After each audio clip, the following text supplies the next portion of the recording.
अब तो real estate में रेरा आ गया है और हमारे पास कोई ऑप्शन ही नहीं है।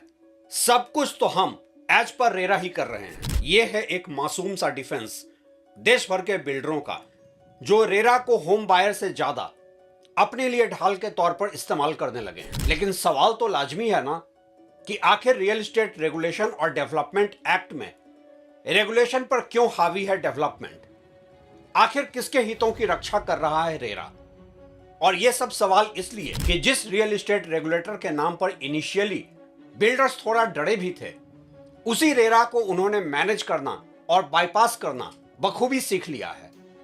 और रेरा अब समझना मुश्किल ही है कि आज रेरा की जद्दोजहद अपनी खुद की एग्जिस्टेंस और शाख को बचाने की ज्यादा है या डिफॉल्टर बिल्डरों को बचाने की। देश भर के घर खरीदारों से लेकर देश के सर्वोच्च न्यायालय तक आज उठा रहे हैं रेरा के अस्तित्व पर ही सवाल, और बिल्डर बखूबी रेरा को अपने डिफेंस मैकेनिज्म के तौर पर इस्तेमाल कर रहे हैं।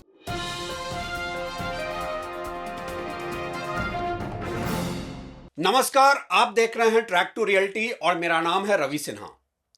रेरा को देश में इंट्रोड्यूस कुछ ऐसे किया गया था कि एक पुराने विज्ञापन की याद ताजा हो गई थी, सारे घर के ही बदल डालूंगा।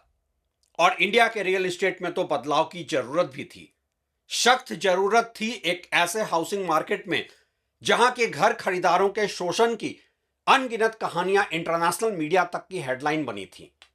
आम्रपाली, जेपी, यूनिटेक जैसे बिल्डरों के डिफॉल्ट की वजह से लाखों लाख घर खरीदार थे सड़क पर, और इसकी गूंज ने मानो पूरा सिस्टम ही हिलाकर रख दिया था। और इसलिए लाया गया रेरा को ताकि घर खरीदारों को इंसाफ मिले, उन्हें लंबी और महंगी कानूनी लड़ाई न लड़नी पड़े और बिल्डरों की मनमानी पर लगे रोक। लेकिन हुआ क्या? कुछ नहीं बदला और घर खरीदारों के शोषण पर ही आज भी टिका है इंडिया का रियल एस्टेट और इन बिल्डरों का साम्राज्य।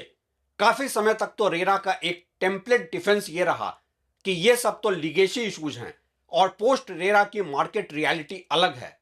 लेकिन फिर सवाल उठने लगे पोस्ट रेरा के प्रोजेक्ट्स पर भी और पोस्ट रेरा के रियल एस्टेट इकोसिस्टम पर भी।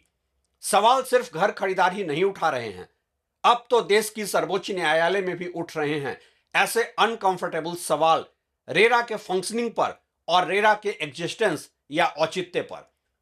देश भर के घर खरीदारों का आज है सबसे बड़ा सवाल, रेरा किसके लिए काम कर रहा है, बिल्डर के या बायर के? सुप्रीम कोर्ट का है सवाल, अगर रेरा घर खरीदारों के हितों की रक्षा नहीं कर पा रहा है तो क्यों ना इसे बंद ही कर दें। और तो और बिल्डरों का भी है सवाल, रेरा अप्रूवल में इतनी देरी क्यों हो रही है? हर तरफ है रेरा पर सवाल ही सवाल।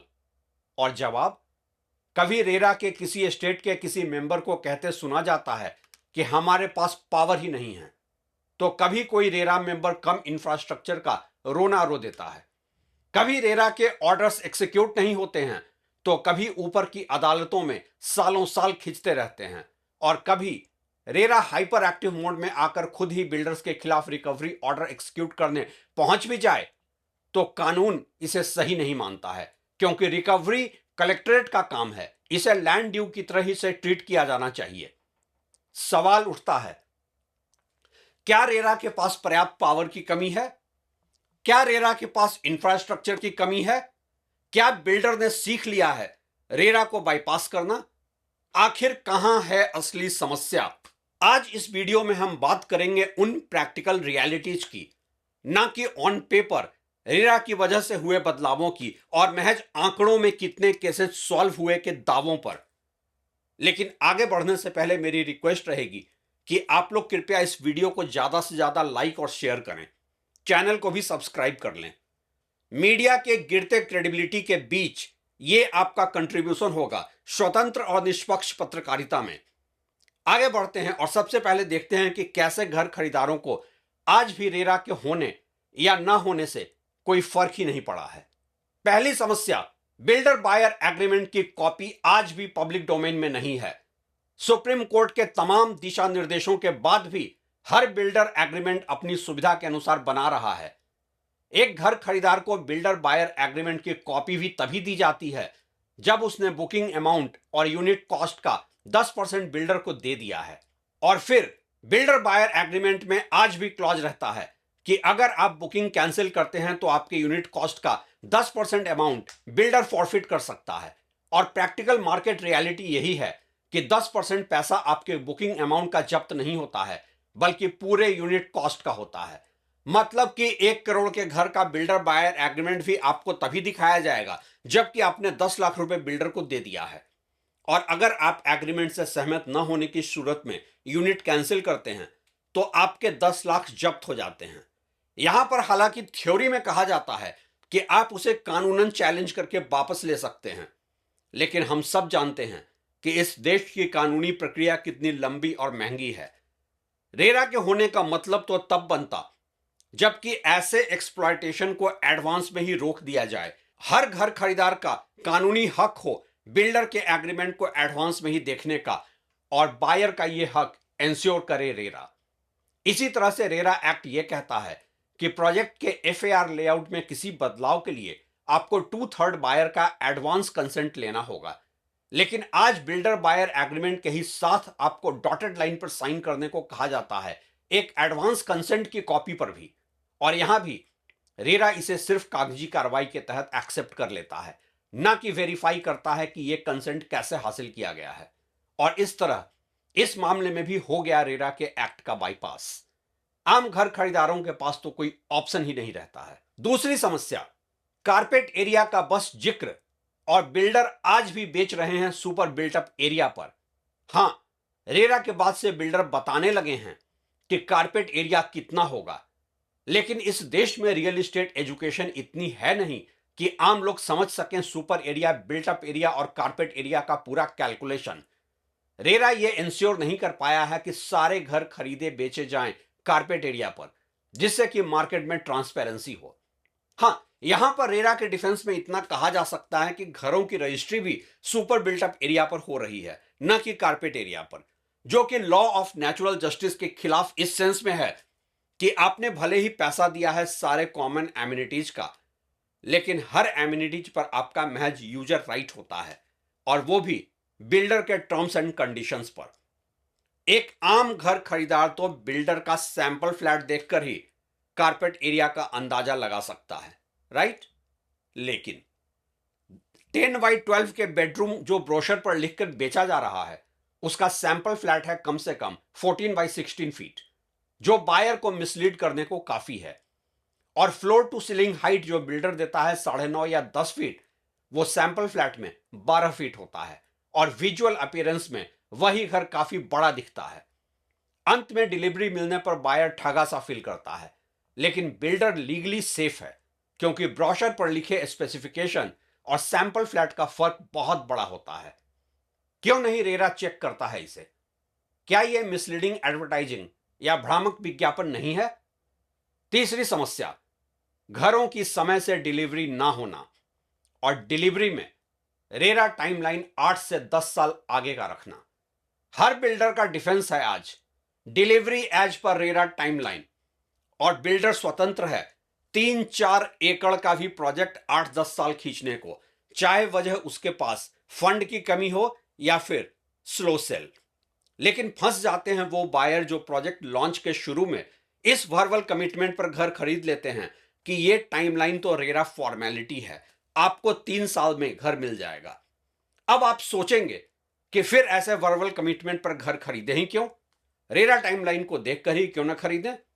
अरे हुजूर, जब प्रॉपर्टी मार्केट में हर बिल्डर ही कार्टेल बनाकर ऐसे ही इंडस्ट्री प्रैक्टिस के तहत काम कर रहा है, और रेरा पूछता ही नहीं है कि कोई 3-4 साल के हाउसिंग प्रोजेक्ट के लिए 10 साल का टाइमलाइन क्यों चाहिए, तो आम घर खरीदार क्या ही करे। चौथी समस्या, प्रोजेक्ट कंप्लीशन टाइमलाइन मिस होने पर रेरा का लिबरल स्टैंड। रेरा तो बस देता रहता है प्रोजेक्ट को एक्सटेंशन पर एक्सटेंशन, अक्सर ही बिना किसी वैलिड रीजन के।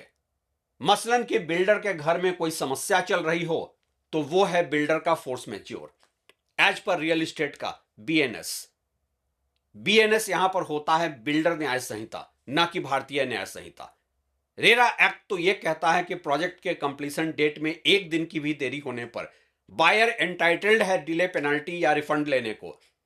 लेकिन कई मामलों में रिफंड तो साफ ये कहकर रेरा मना कर देता है कि यह प्रोजेक्ट वायबिलिटी के लिहाज से ठीक नहीं है।